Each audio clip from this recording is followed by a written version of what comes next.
Halo teman-teman semua, selamat datang kembali di Cerita Anak Teknik. Saya Samuel dan hari ini saya akan bercerita tentang struktur baja.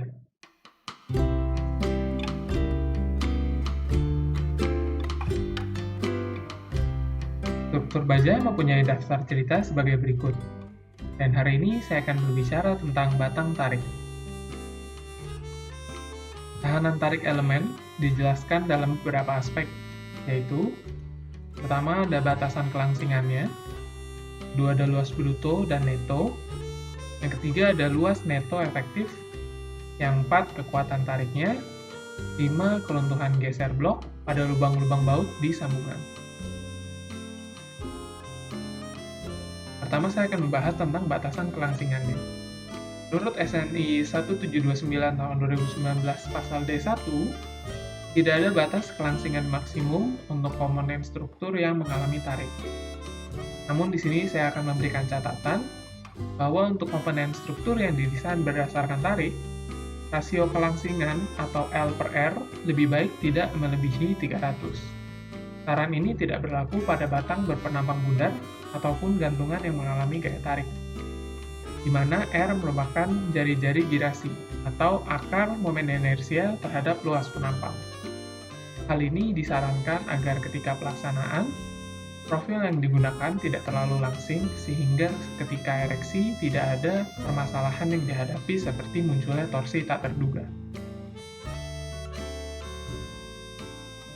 Yang kedua, saya akan berbicara tentang luas bruto dan juga luas neto.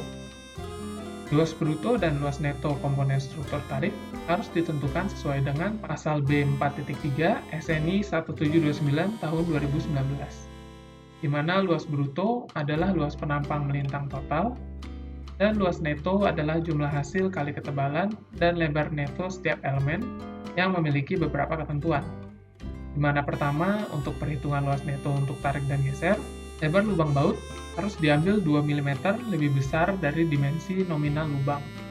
Dan yang kedua, untuk rangkaian lubang-lubang yang diperluas bersilangan dalam sembarang diagonal atau zigzag, lebar neto diperoleh dengan mempertimbangkan konfigurasi lubang-lubang tersebut. Dan ada catatan di mana luas neto diambil maksimal 85% luas bruto. Jika saya kasih contoh, di sini saya mempunyai pelat dengan lebar 75 mm dan memiliki ketebalan 6 mm. Di sini saya menggunakan baut dengan diameter 10 mm, sehingga lubang yang disediakan adalah 12 mm. Ini saya menghitung luas bruto, di mana saya akan mengalihkan tebal dengan lebar penampang, yaitu 6 kali 75, sehingga mendapatkan 450 mm persegi. Dan luas neto saya dapat menghitungnya menggunakan rumus berikut, di mana saya mengurangi lebar dari penampang dengan diameter lubang yang sudah ditambahkan 2 mm tersebut. Kemudian nilai tersebut saya kalikan dengan ketebalannya yaitu 6 mm, sehingga saya mendapatkan luas netonya adalah 378 mm persegi. Di sini saya melakukan rasio sehingga didapatkan luas neto sama dengan 0,84 luas bruto, sehingga saya masih bisa menggunakan luas neto tersebut. Sekarang saya akan memberikan contoh lagi, di mana saya mempunyai konfigurasi baut seperti demikian. Di sini saya bisa menghitung luas neto dari penampang melalui garis yang dibentuk oleh huruf A, B, C, D, dan juga garis yang dibentuk oleh huruf A, B, dan E, F. Pertama saya menghitung luas bruto dengan cara yang sama sehingga didapatkan luas brutonya adalah 450 mm persegi. Dan yang kedua saya akan menghitung luas netonya, di mana saya pertama akan menghitung luas neto untuk garis yang dibuat oleh huruf A, B, C, D. Di sini saya mengurangi lebar penampang dikurangi dengan dua jumlah lubang yang sudah saya tambahkan 2 mm dan saya kalikan dengan 6 mm yaitu ketebalannya. Di sini saya mendapatkan nilai luas neto ABCD adalah 306 mm persegi atau 0,68 Ag. Sekarang saya melakukan perhitungan luas neto dari garis yang dibentuk oleh huruf A, B, E, F, di mana saya mengurangi lebar penampang dengan 2 dari jumlah lubang yang dilewati oleh garis tersebut, dan saya menambahkannya untuk jarak diagonalnya menggunakan rumus seperti berikut, di mana nilai SP kuadrat dibagi 4 kali SG ditambahkan. Kemudian nilai tersebut saya kalikan dengan 6 mm, yaitu ketebalan penampang, sehingga saya mendapatkan luas neto untuk garis ABEF adalah 386 mm persegi.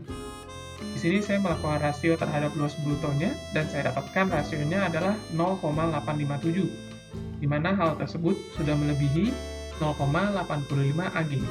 Jadi luas neto untuk garis ABEF maksimum digunakan 0,85 AG. Kemudian saya membandingkan dari kedua luas netonya, dan saya memilih luas neto yang paling kecil untuk mendapatkan hasil desain yang tepat.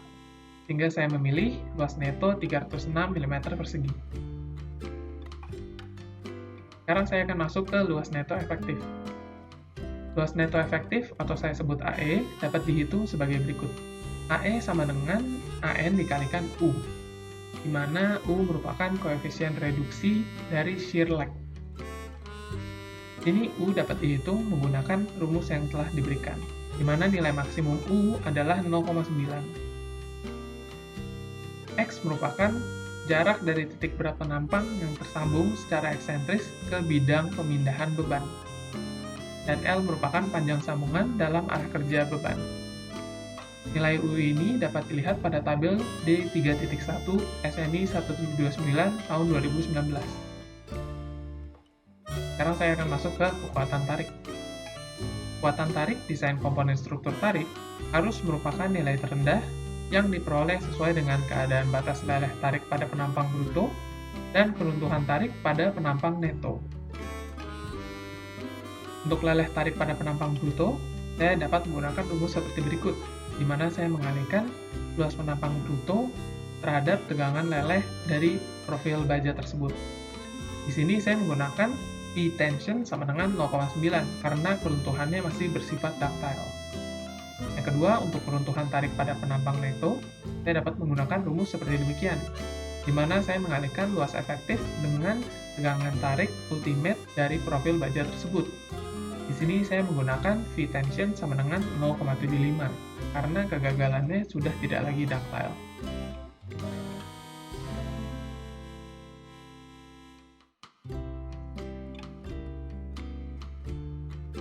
Sekarang saya akan masuk ke aspek yang terakhir, yaitu keruntuhan geser blok. Kekuatan tersedia untuk keadaan batas keruntuhan blok geser sepanjang alur kegagalan geser dan juga alur kegagalan tarik tegak lurus dapat dihitung menggunakan rumus berikut, di mana ANT merupakan luas neto yang memikul gaya tarik, ANV merupakan luas neto yang memikul gaya geser, AGV merupakan luas bruto yang memikul gaya geser, dan UBS merupakan koefisien reduksi geser blok yang mengacu pada SNI 1729 2020 tabel D3.1.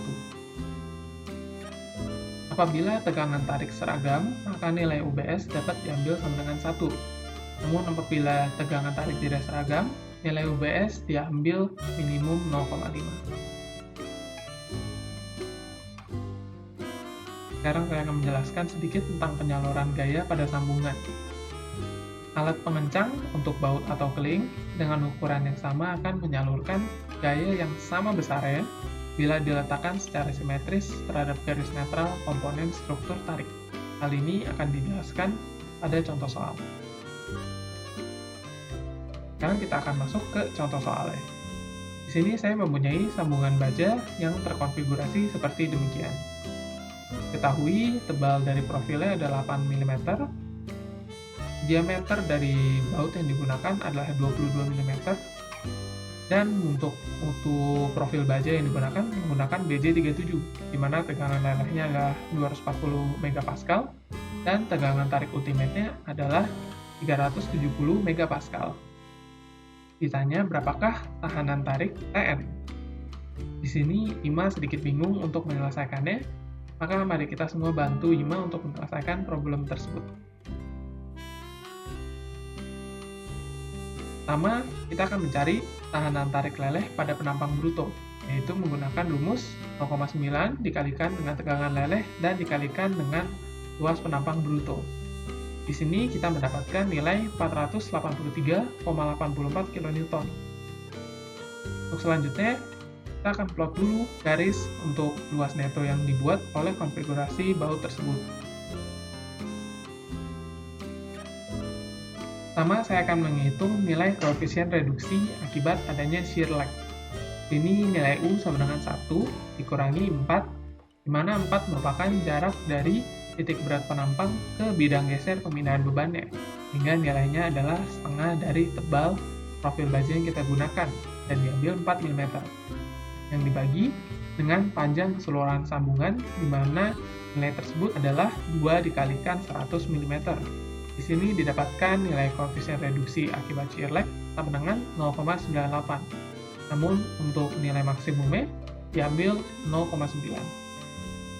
Pertama, saya akan meninjau potongan 1, 2, 3, 4, 5, di mana gaya bekerja 100% TN, karena semua baut bekerja dalam potongan luas neto 1, 2, 3, 4, 5. Di sini saya menghitung luas netonya adalah ketebalan dari profil tersebut, dikalikan dengan lebar yang saya kurangi dengan 3 jumlah lubang yang saya tambahkan 2 mm. Ini saya mendapatkan nilainya 1664 mm persegi.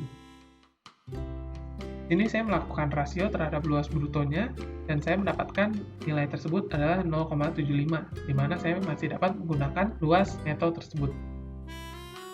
Selanjutnya, saya menghitung tahanan tarik fraktur dari penampang efektif potongan 1, 2, 3, 4, 5. Di sini saya mengalihkan nilai V-nya 0,75, dikalikan dengan tegangan tarik ultimate 370 MPa, yang dikalikan dengan koefisien reduksi akibat shear lag 0,9, dan juga dikalikan dengan luas netonya. Ini saya mendapatkan tahanan tarik fraktur pada penampang efektif potongan 1, 2, 3, 4, 5 sebesar 415,584 kN.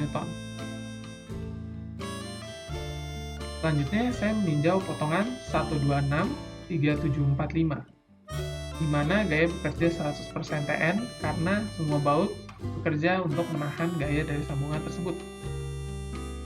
Maka saya hitung nilai luas netonya adalah seperti demikian, dan saya mendapatkan luas netonya adalah 3280 mm persegi, di mana ketika saya melakukan perhitungan terhadap luas brutonya, saya mendapatkan rasionya adalah 1,46. Nilai ini berarti luas neto lebih besar daripada luas AG, sehingga penampang efektif pada potongan 1, 2, 6, 3, 7, 4, 5 memberikan tahanan tarik yang lebih besar daripada tahanan tarik leleh penampang bruto.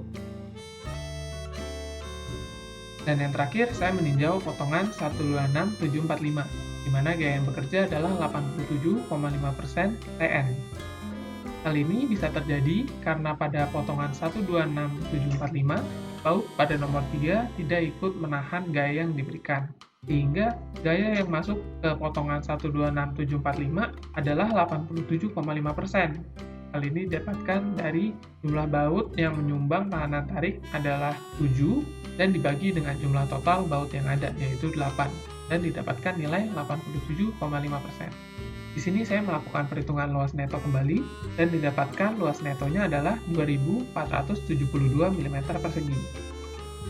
Di sini saya melakukan rasio terhadap luas brutonya, dan didapatkan nilai rasionya adalah 1,1, di mana tahanan tarik yang disumbang oleh potongan 1, 2, 6, 7, 4, 5 lebih besar daripada tahanan tarik leleh penampang bruto, sehingga tidak menentukan.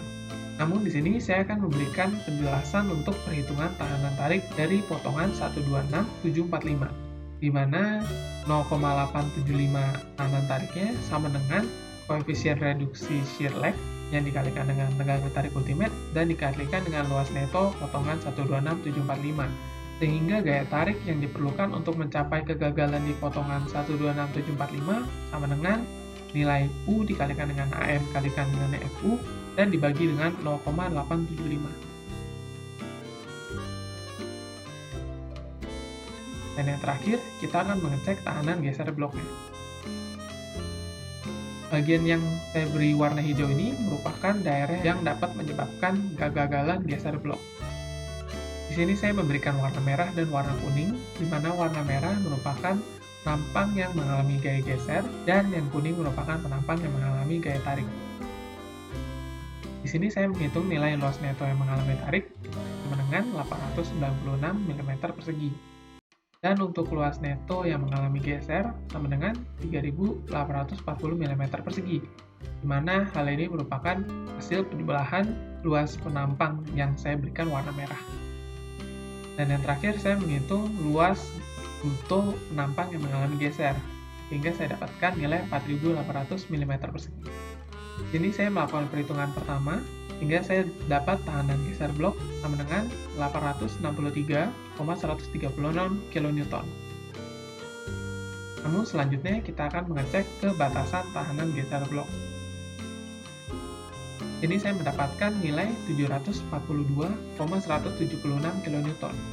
Nilai yang didapatkan ini lebih kecil daripada hasil perhitungan menggunakan rumus yang pertama, sehingga nilai yang kita ambil ada yang lebih kecil, yaitu 742,176 kN. Ini saya mentabulasi masing-masing jenis tahanan beserta nilai tahanan tariknya. Dan IMA pun menemukan bahwa tahanan tarik fraktur pada penampang neto merupakan tahanan yang memiliki nilai paling kecil.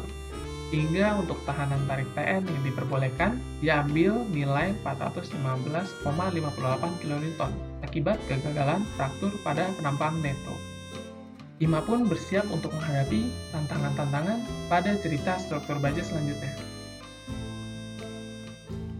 Dan contoh soal tersebut juga mengakhiri cerita struktur baja pada hari ini. Semoga apa yang telah disampaikan dapat diterima dan diserap dengan baik. Untuk mengikuti cerita-cerita selanjutnya, jangan lupa untuk selalu mendukung channel ini dengan memberikan komen, like, dan juga subscribe. Saya mohon pamit, dan marilah kita menjadi lebih pintar setiap hari.